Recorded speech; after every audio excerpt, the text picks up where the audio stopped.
احساس میں رومی دب کر اتنے تہی دامن ہو گئے ہو کہ اب تمہارے پاس دینے کے لیے کچھ بھی نہیں بچا۔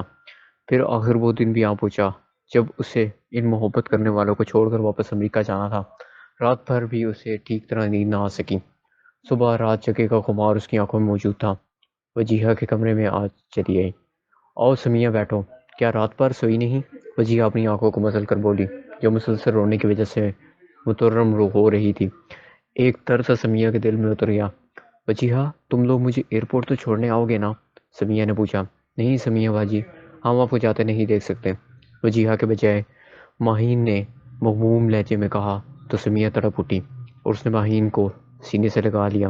نہیں ماہین، یوں نہیں روتے، میں پھر آؤں گی، اور پھر ابھی تو وجیہہ اور علی بھائی کی شادی ہونا ہے۔ سمیہ نے مسکرا کر کمرے کے ماحول کو بدلنا چاہا، مگر ایک اداسی سی سب کے چہروں پر طاری تھی۔ اسی وقت ہما اور ارباز بھی کمرے میں داخل ہوئے۔ ارے یہ مستقبل کے دلہا دلہن کہاں اکیلے گھوم رہے ہیں؟ سمیہ نے جیسے زبردستی مسکرا کر کہا تو ایک پھیلی سی مسکراہٹ سب کے ہونٹوں پر پھیل گئی۔ ارباز، ہما، تم تو مجھے چھوڑنے چلو گے نا؟ سمیہ امید بھرے انداز میں بولی۔ سمیہ باجی دراصل، ارباز کچھ کہتے کہتے رک گیا۔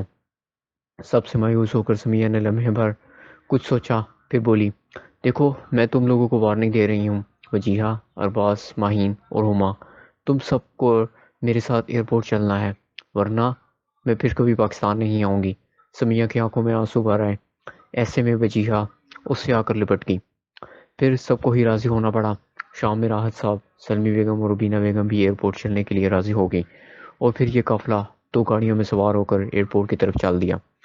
سب کے دل بوجھل تھے۔ سمیہ کا دل بجھا ہوا تھا اور وہ ان سے بہت دور جا رہی تھی۔ ایئرپورٹ پر پہنچ کر سب خاموش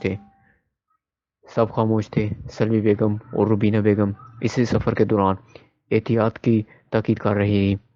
ان مخلص لوگوں سے بچھڑ کر سمیہ کا بالکل بھی دل نہیں کر رہا تھا کہ وہ جائے، مگر وہ مجبور تھی۔